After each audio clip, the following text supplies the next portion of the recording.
Voilà, donc suite et fin pour cette deuxième, finalement un peu longue vidéo. Euh, donc j'insiste sur le fait que je suis en état de navigation permanente. Je m'arrête quand je veux, sur l'élément que je veux, quel que soit le niveau. Hein. J'ai 10 000 éléments strictement, totalement ordonnés, juxtaposés et imbriqués. Hein, je suis dans un espace hiérarchimédien au sein duquel l'élément enfant et l'élément parent ont la même importance, la même fréquence, le même poids. Donc totalement, parfaitement zoomable dans tous les sens. Voilà. Dans toutes les directions, mais avant tout de haut en bas, du parent vers l'enfant, vers ses propres enfants, etc., etc. Un arbre. Je suis dans un arbre. Donc, je navigue autant que je veux à vitesse de lumière, en pratique, je navigue beaucoup. Ça me permet de respirer, ça me permet de prendre de l'énergie, ça me permet de prendre du plaisir, ça me permet de ne pas de ne pas m'intoxiquer, ça me permet de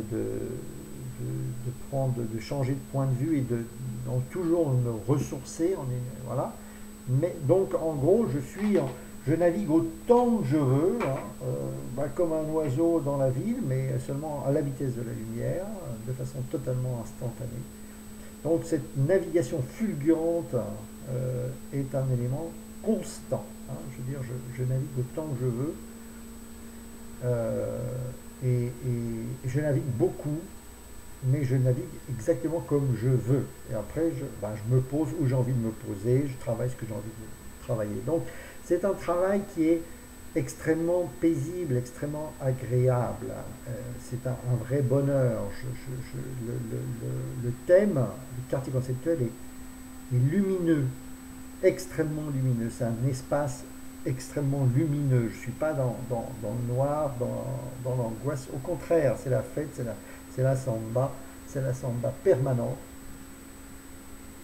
C'est un immense plaisir que de fabriquer de la connaissance de cette façon-là. Il n'y a jamais de sensation ni d'angoisse, voilà, les choses se font très naturellement, très spontanément. Il n'y a jamais de blocage, je ne force jamais. Même, enfin, pour comprendre quelque chose de complexe, je vais laisser finalement se dissoudre élément après élément en 3, 4, 5, 10 séances, je m'en fiche complètement.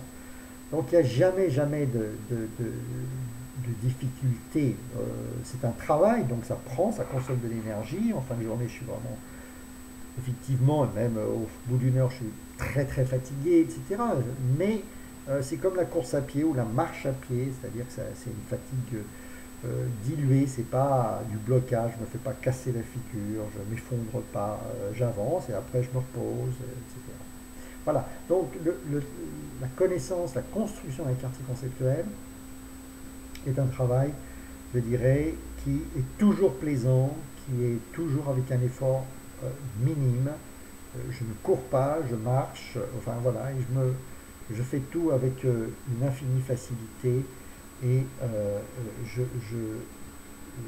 une infinité maîtrise aussi, hein, puisque j'alterne des déplacements instantanés avec de la contemplation qui est donc effectivement totalement prolongée. Hein, je peux, quartier conceptuel, chaque élément duquel je peux me poser et me reposer, je peux rester aussi autant que je veux.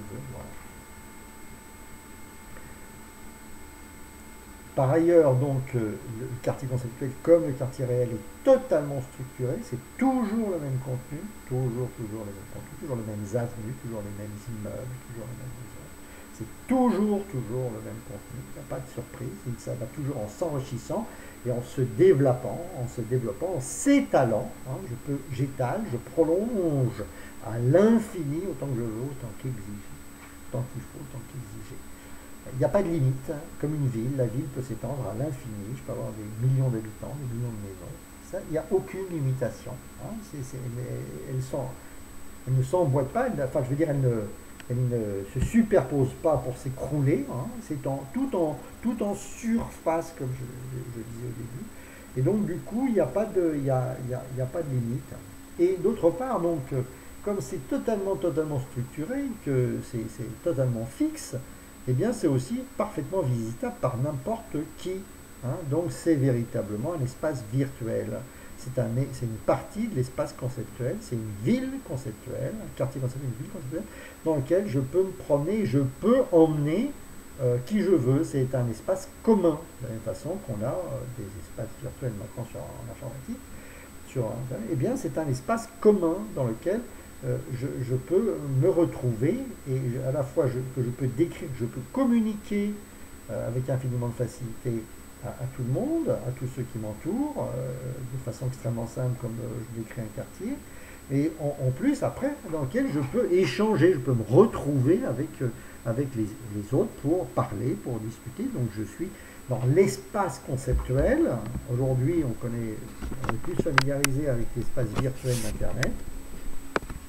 Eh bien ici,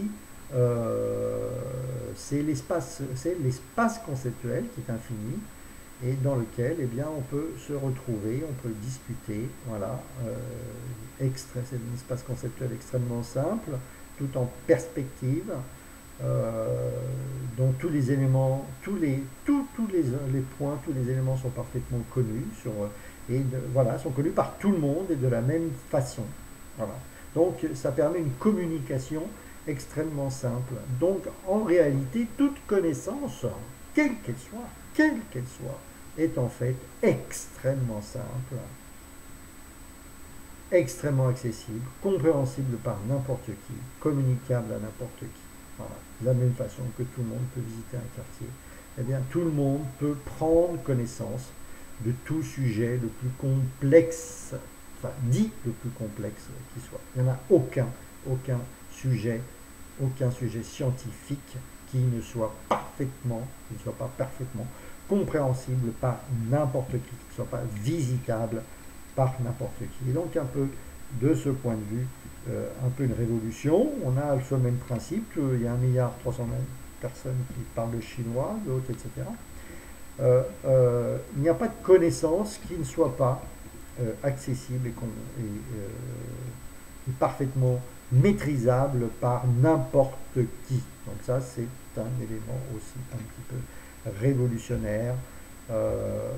L'accès aux langues, l'accès à la science, l'accès aux techniques est accessible à toute personne qui veut bien écouter, qui a été formé à maîtriser cette construction, à maîtriser son espace conceptuel, la construction dans l'espace conceptuel. De la même façon qu'on apprend à lire, on peut apprendre à construire dans l'espace conceptuel de façon toujours plus simple, d'appliquer comme la marche à pied, comme la respiration, comme la natation. Eh bien, on peut apprendre à construire, à mettre des briques conceptuelles, des objets triviaux, ultra connus, les uns à côté des autres, les uns derrière les autres, et donc à apprendre à acquérir une connaissance énorme, quasi illimitée, à coût quasiment nul. Voilà, grosse bise.